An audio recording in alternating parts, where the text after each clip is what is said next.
அனைவருக்குமே வணக்கம். சற்று முன் கிடைத்திருக்கக்கூடிய ஒரு மிக மிக முக்கியமான செய்தி ஒன்று வெளியாகியுள்ளது. சற்று முன் பாலியல் விவகாரத்தில் உதயநிதி மகன் இன்பநிதி அதிரடி கைது.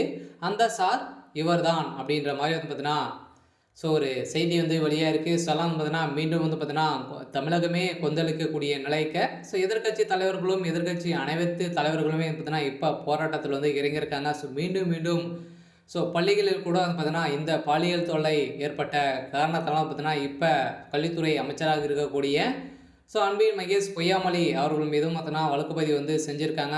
இதுக்கு அனைத்துமே திமுகவுடைய தலைமையகத்துக்கு தொடர்பு இருக்குது. தெரிஞ்சும் தெரியாமலே பார்த்தீங்கன்னா திமுகவுடைய அரசு சட்ட ஒழுங்கை மீறி தான் பார்த்தீங்கன்னா இப்போ நடந்துட்டு வருகின்ற நிலையில் தான் இப்போ இந்த பாலியல் விவகாரத்தில் அண்ணா பல்கலைக்கழகத்தில் நடந்த சம்பவத்தில் இருந்தே பார்த்தீங்கன்னா இப்போ சூடுபிடிக்க ஆரம்பித்திருக்கு. அதில் சிக்கியவர்களுக்கும் இப்போ பார்த்தீங்கன்னா எதிர்த்து போராட்டங்கள் சென்னையில் நடந்துகிட்டு இருக்கு. இதன் அடிப்படையில் தான் அமைச்சர் துரைமுருகன் அவர்கள் பார்த்தீங்கன்னா ஏற்கனவே உடல் குறைவாக தான் இருக்காரு. இதைத் தொடர்ந்து இந்த பாலியல் விவகாரத்தில் உதயநிதி ஸ்டாலின் அவர்களும் பார்த்தீங்கன்னா இது சிக்கியிருந்தார் இல்லையா.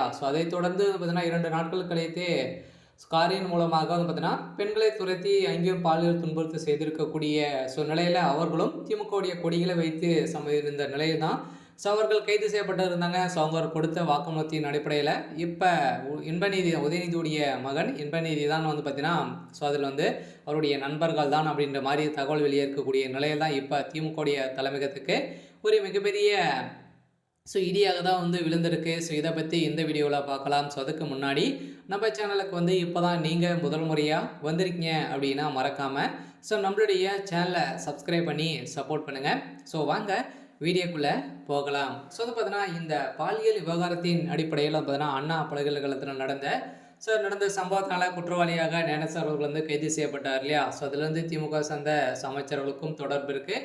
இதில் உதயநிதி நண்பராக தான் பார்த்தீங்கன்னா ஞானேசன் அவர்கள் இருந்திருக்காரு அப்படின்ற மாதிரி நிறைய கட்சி தலைவர்களும் சொல்லியிருந்தாங்க.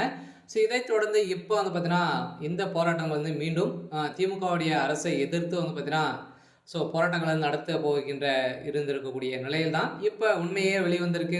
அதில் சிக்கி 5 பேர் கொடுத்த வாக்குமூலத்தின் அடிப்படையிலும் குற்றவாளியாக கைது செய்யப்பட்டிருக்கக்கூடிய ஞானேசனுடைய வீட்டில் நடந்த ரயிலின் அடிப்படையிலும் அங்கே சிக்கிய ஆதாரத்தின் அடிப்படையில் தான் பார்த்தீங்கன்னா இப்போ அதிரடியாக இந்த விவகாரத்தின் அடிப்படையில் உதயநிதி ஸ்டாலினுடைய மகன் இன்பநிதி அதிரடியாக கைது செய்யப்பட்டிருக்கக்கூடிய நிலையில் கூடிய விரைவில் பார்த்தீங்கன்னா அவர் புழல் சிறையில் அடைக்கப்படுவாங்க அப்படின்ற மாதிரி தான் தகவல் வெளியாக இருக்குது. இருந்தாலுமே ஏற்கனவே இந்த வழக்கை நீதிமன்றமே தாமாக முன் விசாரணைக்கு எடுத்து கொண்டிருக்கக்கூடிய நிலையில் இப்போ தமிழகமே கொந்தளித்து திமுகவுடைய அரசு மீது பார்த்தீங்கன்னா இப்போ போராட்டங்கள் நடத்தியிருக்காங்க. சொல்லலாம் திமுகவுடைய ஆட்சி கலையறதுக்கான அனைத்து ஏற்பாடுகள் தான் இப்போ நடந்துட்டு இருக்கு. இருந்தாலுமே என்ன நடக்க போகுது அப்படின்றத வெயிட் பண்ணி பார்க்கலாம். இது மாதிரி செய்திகளை தெரிஞ்சுக்கணும் அப்படின்னா மறக்காமல் நம்மளுடைய சேனலை சப்ஸ்கிரைப் பண்ணி சப்போர்ட் பண்ணுங்கள். தேங்க்யூ.